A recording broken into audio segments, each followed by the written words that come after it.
Hello, my name is Carol May Whittick, Spiritual Life Coach, and welcome again to Higher Energetic Resonance Inspirations. I continue on the series on creativity. We're at week 7, and this week I'm exploring criticism, cultivate resilience. Use the judgment of others to strengthen your resolve. From Zig Ziglar, don't be distracted by criticism. Remember, the only taste of success some people have is when they take a bite out of you. And before we go into the episode, let me just share with you ways that I can support you. You're listening to High Energetic Resonance Inspirations. So each episode there is an email that comes with additional teaching points and resources for you to explore deeper on your personal inquiry. So use the link in the show notes to join the mailing list and you receive those emails. If you're somebody who wants to discover and develop their voice and you've always wanted to be heard in the world, so whether that means that you're launching your podcast, whether you want to be more vocal on social media, or you want to do more public speaking, or maybe even just have the confidence to use your voice in your life, I've created Your Awakened Voice for you. And this is my course which uses my holistic approach, acknowledging the connection between your physical body, mind and spirit. Or maybe you choose to work with me on a one-to-one basis. If you know there's a purpose to your life, my purpose is to support you to make that happen. And this is in particular for you ladies over 40. I will help you and guide you to trust your intuition, rediscover your innate creativity and use your decades of wisdom to design a purposeful life. Links for all of these are in the show notes. So on to criticism. Firstly, know that if you're going to be doing something, criticism is going to come. The only way to avoid criticism, as the saying goes, is to say nothing, to do nothing, and to essentially be nothing.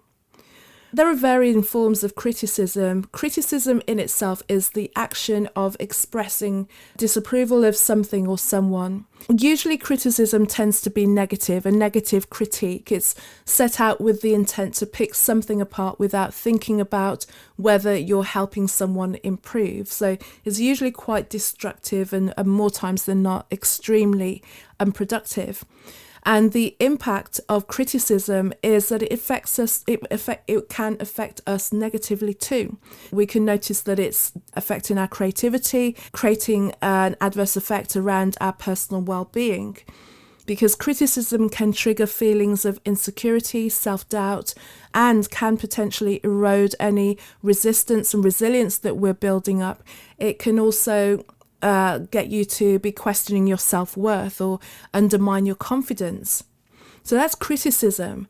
But we can also look at constructive feedback. And ideally, this is what you want as a creative person. You want constructive criticism because you can use it as a way to improve. And hopefully, and usually with constructive criticism, the goal is to encourage someone to be better, encourage growth, encourage an improvement. And then also we can then get pulled into our own self-criticism where we're constantly picking ourselves apart or our work apart. And this is often common with people who are out there doing a lot of things, who are striving for perfection.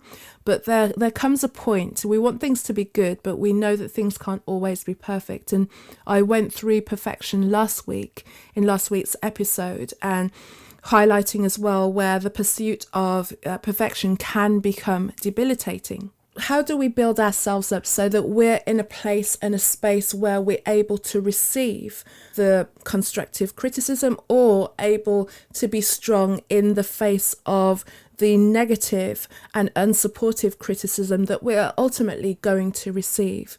Firstly, embracing vulnerability. If we start to embrace vulnerability and see it as part of the creative process, you know that you're putting yourself out there and you know that there are people that are always going to have thoughts about that. And it's natural to become hypersensitive to the opinions of others because constant criticism is going to create hypervigilance, because if every time in the past you asked for feedback and you faced harsh judgment, then you're now almost primed to expect the worst when you ask for somebody else's opinion, and you get into defense mode, and it becomes exhausting. It's almost like you're going through, you're putting yourself up for flagellation, self-flagellation, and you get to a point where you think, why should I bother if all I'm getting back is this negative feedback? Because not all the time, and we'll go into this a little bit later, not everyone who's giving feedback is qualified and justified to give feedback, because it's not necessarily always about the work. When we do get to the place where we're able to accept feedback, is recognize that it offers opportunities for growth and learning. We get to see how we can improve. The more that we're able to work with feedback and even criticism, again, is being able to discern the feedback that we are receiving, and then learn what to do with that information and how to integrate the parts of that are beneficial. And growing those skills in themselves, being able to discern where the information, where the opinion is coming from, and then what to do with the information, are skills that develop and are skills that will build your strength, because you're going into that vulnerable situation of creativity, but also then you're opening yourself up for anyone and everyone to take a pot shot at you. Being able to manage that criticism is a courageous act, and it requires that you do become resilient, because sometimes what you hear is really harsh. Going back to why do people say these things, such hurtful and bad things to people? Well, oftentimes there's an element of jealousy, I believe, there as well, because many people are too afraid to go to the start, to be a beginner again, to do that thing that means that they need to stretch themselves.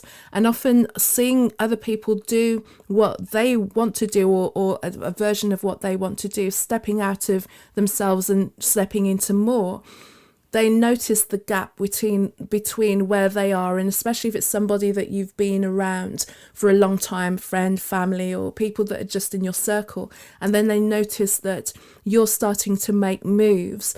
It's going to really impact them, whether they're happy for you or not. But they're going to start to notice a distance between you because you're moving forward. And some people don't handle that very well, that confrontation of the fact that they're not doing the things with their life that they want to do. And the only way that they can try and make themselves feel better is to take shots at what you're doing, or who they think and perceive yourself to be. That's them just trying to soothe themselves in the moment, thinking that, well, if I can take a pot shot at someone and kind of bring them back down to earth, then, we're all in the mud together, and I'll feel okay about that. But that doesn't work in the long time. You have to become impervious to the opinions of others. You can't take these things seriously or personally, because people will always have their opinions. So the next time that you receive your critique or your feedback, whether it's good or whether it's bad, is to just run it through a filter. Graciously accept what they're giving you, but find out who are you asking, why are you asking this person, and are they qualified to have any kind of feedback or opinion on what you're doing. Is it because they want to see you thrive and are really pointing out things in a way that you can receive it? Or are they just going for the jugular? Are they jealous? Are they seeking to sabotage your development in any way? And that in itself takes a lot of trial and error, because you'll have to then learn how and who you can trust, and then work out whether you can build and find connections with like-minded people who are committed to their growth and to yours, and then are also able to recognize how to communicate with you, because that in itself is a skill. You can tell the same story in different ways. You can give somebody a critique in many different ways, but you have to feel into who it is that you're speaking to, and are they able or in a position to receive at that point. So cultivating resilience. If somebody says something to you, you might feel that you want to down tools for a moment. Allow yourself to feel hurt. Don't ignore your own emotions. If you feel something, it means that it means something. Don't allow this to be something that you can immediately brush off. If it stings, just let it be but you don't have to descend into victimhood. Just because you feel the pang of it in that moment doesn't mean it has to be a long, drawn-out experience for yourself. Look at how you feel, look at how you affected it, and reframe it. As time goes on and you receive more criticism, speaking from experience, the reframing timescale becomes much quicker. It becomes something that's, okay, ow, and then move on, So it then becomes that it's almost instant, but you allow yourself for it to kind of impact you, and then notice where it is, in your emotions, in your body, in your spirit, in your energy, and then work with moving through that. The thing is, we always tend to remember the negative things that people will say about what it is that we do, or their opinions about what we do. And a question to ask yourself is that the majority opinion? Are more people getting value from what I do? Is this one piece of negative feedback? Am I escalating that and allowing it to overshadow all the good that I'm doing, all the good that I'm seeing, all the progress that I'm making? Again, are you asking the right people? Like, friends and family are not always the right people to ask. Sometimes they might just say nice things because they want to say nice things. They might not say nice things because they don't want you to be doing what you're doing. Do you want to get the truth? Are you going to the right people? Is this person relevant? Is it relevant what these people are feeding back, negatively or positively? And what do you want? Do you want somebody to stroke your ego? Do you want a quick hit of dopamine? Remember what you're aiming for. So don't allow these things to hold you back for very long. If you want to take a walk around the block and come back, but don't allow yourself to fester on it. Recognize where these opinions are coming from, why they're coming to you, what you can do with them. And if it's not helpful to you in any way, discard it and let it go. But then be noted and realize that certain people are not in the state or in the place to be able to give you back for your growth, for your improvement, for a way of refining your craft. And maybe even when people are criticizing, be curious about why people feel that way.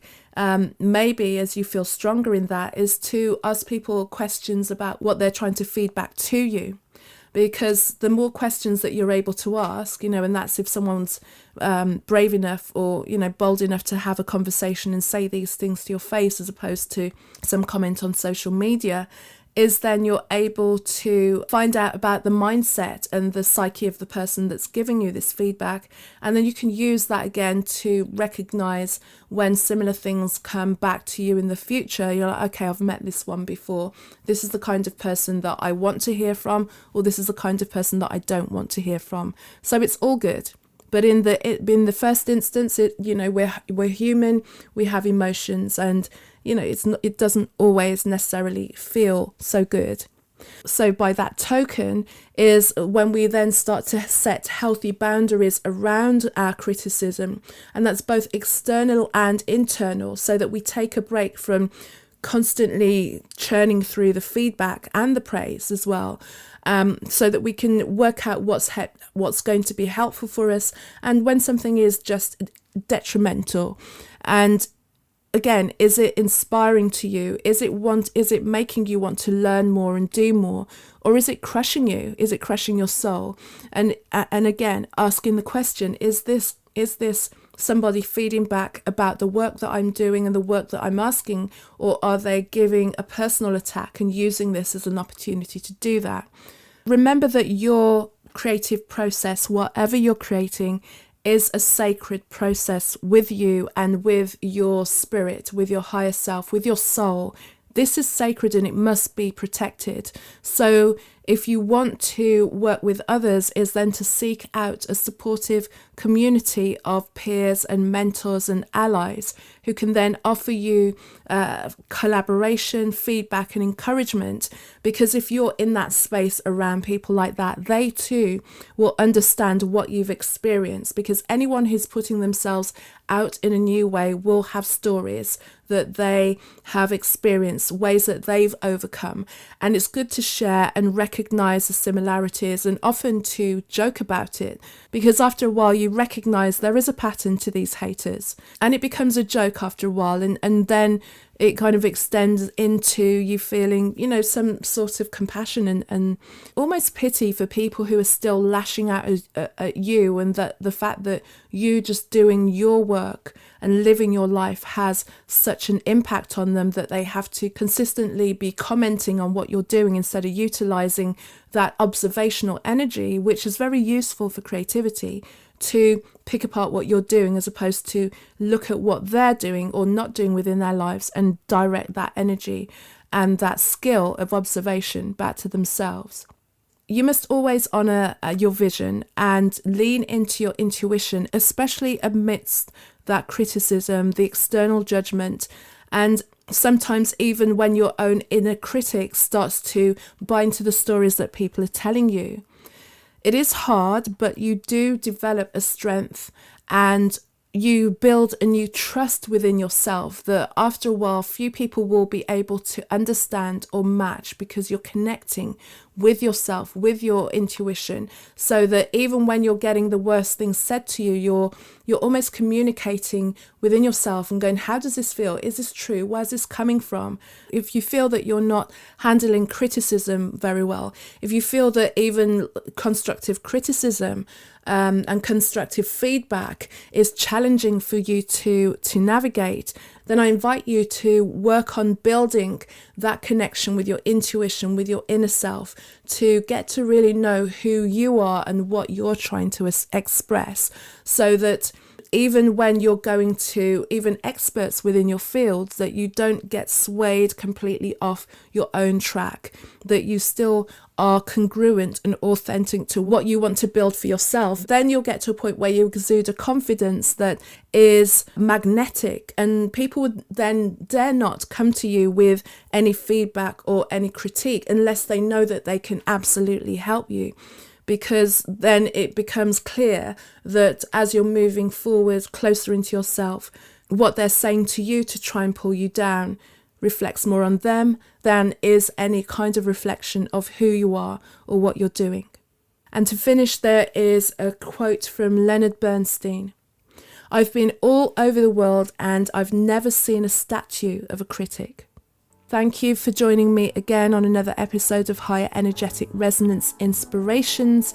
Find out more about me on my website, carolmaywhittick.com, carolmaywhittick.com. Also join me on Instagram, Casmic, CAZMICK, and LinkedIn, and also on Facebook, Carol May Whittick. Until the next episode, stay creative. Thank you. Bye.